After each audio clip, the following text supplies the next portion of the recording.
তিস্তায় লাল সতর্কতা। চলতি মরশুমে এই প্রথম তিস্তায় লাল সতর্কতা। জলস্তর বৃদ্ধি পাওয়ায় মেখলিগঞ্জ থেকে বাংলাদেশ পর্যন্ত এলাকায় লাল সতর্কতা জারি করা হয়েছে।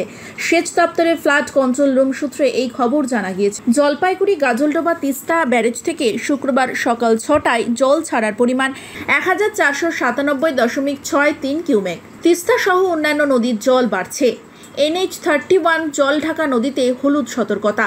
তবে আজ সকাল থেকে জলপাইগুড়ির আকাশ ঝলমলে। বেশ কয়েকদিন পর সূর্যের দেখা মিলেছে। ভালোই লাগছে।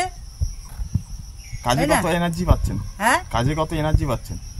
কাজে এখন কাপড় চুপড় শুকাইতে পারলেই বাস আনন্দ।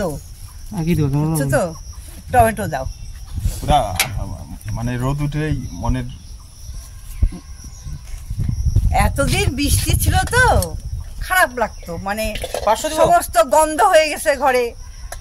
এখন বৃষ্টি রোদ উঠলো, সব শুকাবে, একদম মানে ফ্রেশ লাগতেছে।